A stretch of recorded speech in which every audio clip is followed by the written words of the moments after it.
I finished building Ellsworth, I put about 450 miles on this truck. Now in that time, there's been one glaring performance issue that keeps rearing its ugly head, and that is above 4,500 RPMs, we're getting a really nasty valve flow. Now when I put this engine together, I did it on a budget, and we used the original valve springs. Who knows how many miles were on those springs? They're old, worn out, and they're not controlling the valves behind this Comp 268H cam. So we want to remedy that issue, and that's what we're going to do today. So for those of you who don't know what valve float is, it's essentially a loss of control of the valve train. The cam's job is to open the valves, the spring's job is to close the valves.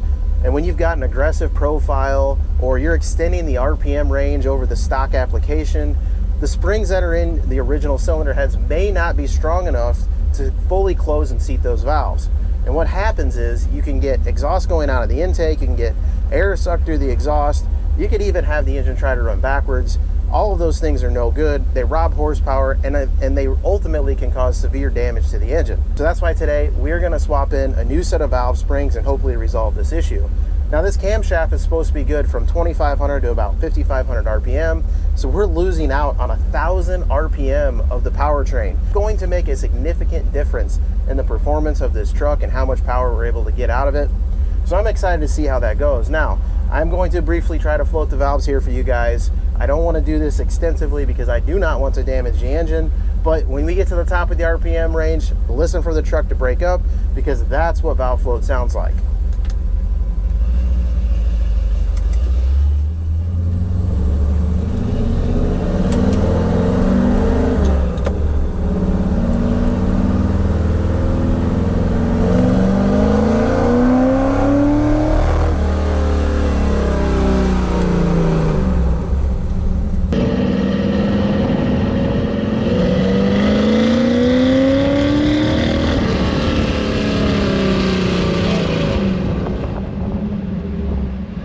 Heard that right at the top. It fluttered really bad.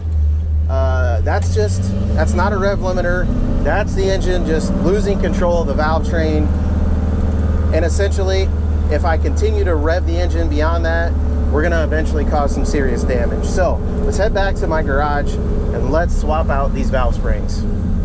All right, so we're going to be doing this right in the driveway just to show you guys.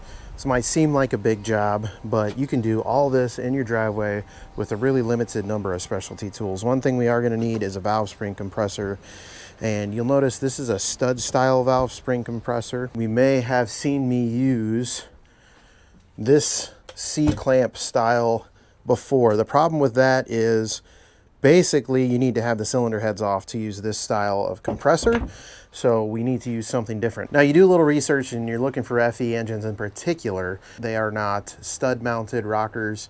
So you've got the rocker shaft with the individual stands on it, rather than having like a small block Chevy style where you've got a stud like this in the block and the rocker bolts down through that stud. So if you do the research, you'll find that most people recommend that you make your own custom valve spring compressor using the shaft of an old rocker assembly. I think I tossed mine. I searched and searched. I was going to make one just to make a little video out of it, but the more I started to think about it, I was thinking a stud style compressor should work as long as we get the right stud to fit in the cylinder heads where the rocker stand bolts go. So I bought this ProForm valve spring compressor. We're going to see if it works. I picked up a set of studs from O'Reilly's. These are 3/8 24 thread that goes into the valve spring compressor, and then the bottom half of the stud is 3/8 16. I believe that is the bolt pitch for the rocker stand bolts. So when we take the rocker stand bolts out and remove the rocker assembly, this will go in where the stand bolt goes. It kind of sits between the valves, and you'll just have to angle the compressor over. I'll show you guys all that here in a minute, but everything is really pretty much standard tools here. The valve spring compressor, we've got this little tool. It's going to go in the spark plug hole. It's going to provide air pressure in the cylinder to keep the valves compressed up and seated up while we're compressing down on the valves. We're going to put 90 psi through this into the cylinder. Now, as far as speccing springs, what I did was I got on ComCam's website. I looked up my specific cam, and I looked up all the specs for that cam to help me figure out what springs that I needed. Now, the issue that I kept running into is the spring that Comp used to sell as a package with this cam, they no longer manufacture. At least I can't seem to find it anywhere. It seems like it's discontinued. So they do recommend a spring size, but it's a different spring. It's got a taller install height, which means that for this application, you're gonna have to compress that spring a little bit more to get it down to the installed height for the Ford FE.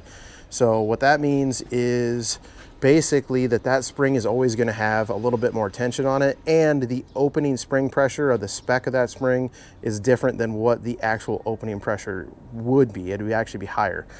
So I went back, like I said, I found what the old spring was, and I matched these Trick Flow Shop springs. They match identical. The specs on these springs are identical to the old kit that Comp used to sell. You might say, why didn't you just put these springs in at the beginning? Well, for one, like I said, we were doing this on a budget. And two, I'm sure you guys have heard all about the flat tappet cam failure issues.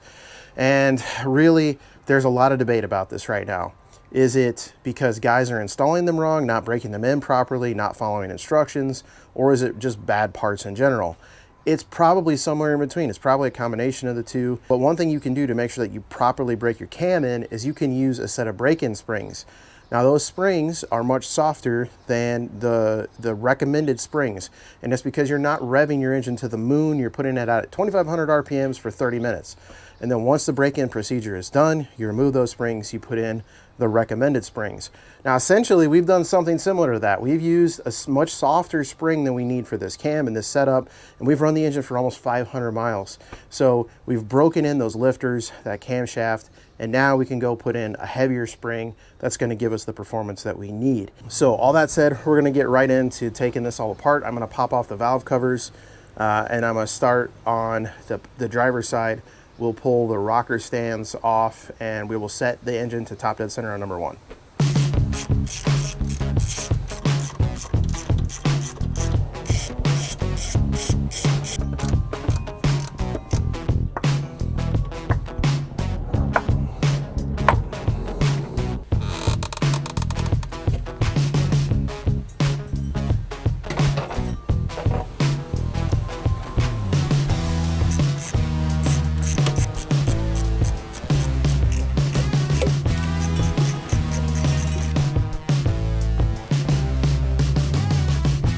Rocker stands are out. You want to be careful not to knock your push rods out of the lifters and down into the bottom of the motor. What you really want to avoid is dropping anything down inside the motor, because once that happens, it's game over. We got to take everything apart and find out where all the parts went. So the next most kind of scary thing here is going to be when we go to compress these springs and remove these keepers. We want to make sure those keepers don't find their way down into the engine block. So we're going to use a magnet for that. But now you guys can see where the stands are kind of between the two valves. So we should be able to rock our compressor to either direction based off of the one stand here. So the next thing I'm going to do, pull my spark plug, get us to top dead center in number one, attach our air tool, and then we're going to attach the compressor and see if we can't release one of these valve springs. All right, so I got piston top dead center. I've got our tool down on here. You can see it's threaded on to our stud down here. I've got the leverage bar here, it goes in there. Now the nice part about this is we can turn and rotate this any direction we want. So when we're getting into these areas back here where we got a little less room, we can actually rotate this around and pull back away from like all of the brake setup and everything here. The other thing I've got here is a magnet. I can see that the valve locks aren't wanting to come completely loose. We're gonna need to tap that with a hammer. When we do that, I'm gonna put that magnet right up tight against those locks. That way when they drop in there, I'll be able to grab them with the magnet. We won't have any risk of them falling down inside the engine. The other thing I'm gonna do before we get started also, I'm gonna jam some shop towels down inside the cylinder head here, just to make sure if something does fall, it doesn't go someplace we don't want it to.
you eagle-eyed observers, you'll notice that I've got the stock retainers back in. Now I did replace the locks, but I did want to use the stock retainers because when I got to looking at it, if I use these aftermarket ones, they were going to change the install height of the spring, because you can see here that the locks would end up right at the top of that retainer, whereas here they're recessed down inside the retainer. So we're going to use the original retainers, but we are going to replace all the valve locks. Now all that's left to do is that 7 more times. So we're going to repeat the process here, get all the springs replaced, get all the rocker stands back on, the valve covers back on, and then we're going to see if we've solved our valve float issue.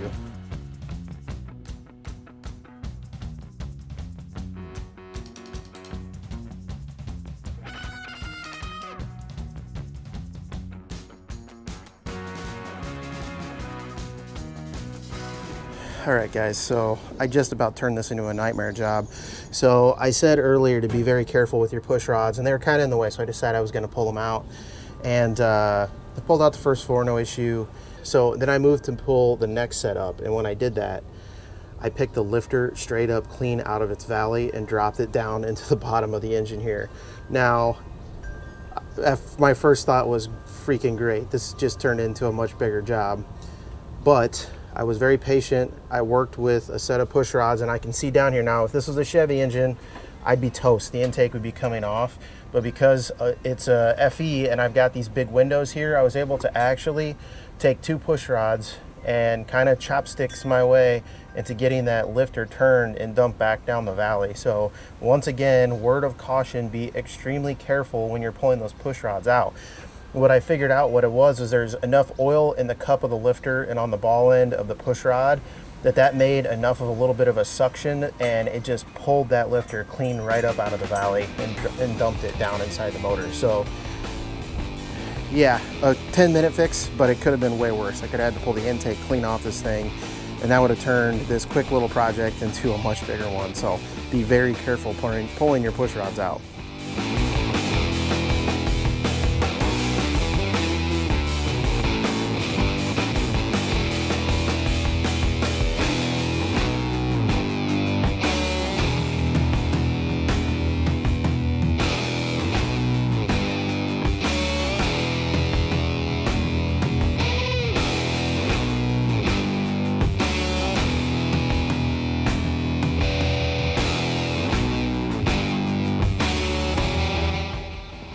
Alright, so this is the new spring on the left, this is the old spring on the right.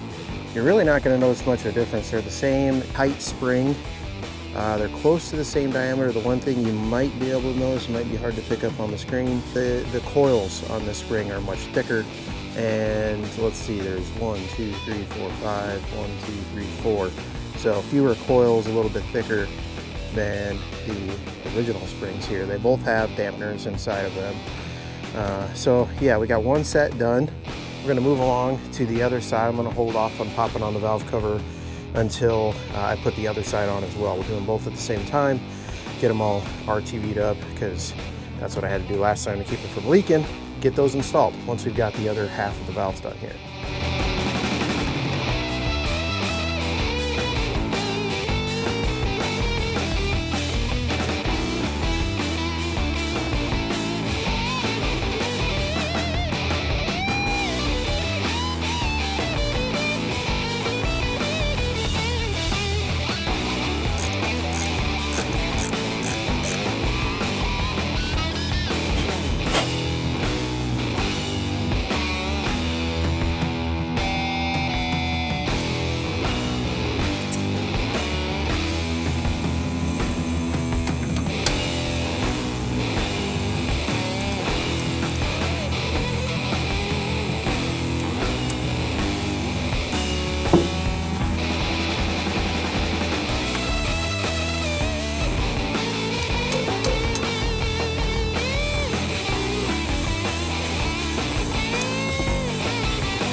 you guys can see, I finished up the job last night.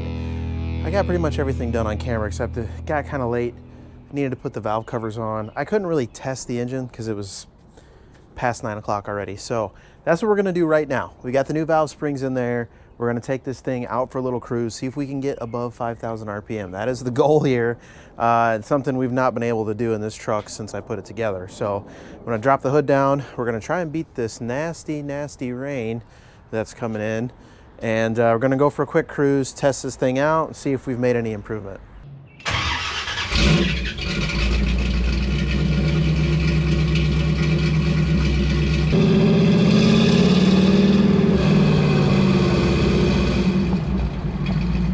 All right, so far, so good. Engine's running great, not hearing any ticking or anything. That's a really positive side. Not that I anticipated it would, but you never know when you break into an engine.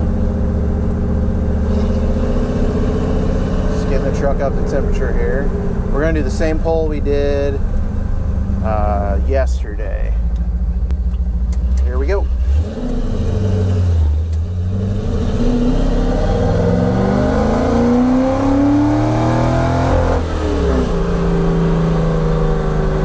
That's 5,200.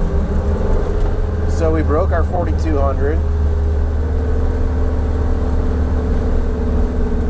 But I still got a little valve float at 5,200. So that's a little bit disappointing.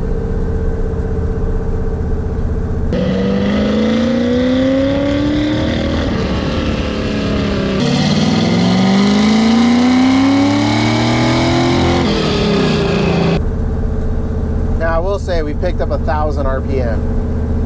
So a little frustrating that a stock engine with basically just a cam upgrade using the spring specs recommended by the manufacturer, and I'm still floating valves. At 5,200 albeit, I don't know how often we're gonna get the engine up over 5,200 RPM. It's much more usable now. So we're probably gonna roll with this for a bit. Admittedly, the 4,200 sneaks up on you. At 5,200 RPM, I had to hang that thing out in second gear to get to 5,200 RPM. So that is an improvement, not the full one we wanted to see.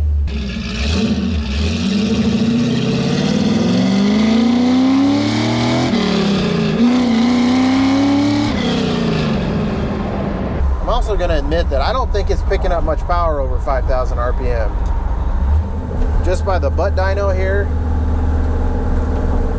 it sure does not feel like it. You do your research, you do what you think is right, put good parts in your engine, you hope for the best outcome, and sometimes it's not exactly what you wish for. It's kind of the situation I'm in right this second. Would have liked to obviously not have valve float on springs that I just spent 2 hours putting in, but you know what? It's not that big a deal. You can always spec out some different springs with a little bit heavier spring rate, and we can keep inching our way up to where we're at. It just gets expensive when you're buying a lot of parts. Now, there is much more usable power than we had before, so that is a plus for sure. I'm probably going to rip the truck just like it is for power tour and just be very cautious, maybe even set the rev limiter at 5,000 RPM, and that should help keep me from damaging anything. But that's where we're going to leave this one for today, guys. Thanks for following along. Thanks for subscribing to the channel, and if you're not subscribed, please consider it. Hit the subscribe button down below, like the video, leave a comment. I try to respond to most all comments. Thank you guys all for watching, and remember, if you don't work on your projects, they will not work on themselves. Get out in the garage, get building, and I'll see you on the next episode of Cody Builds.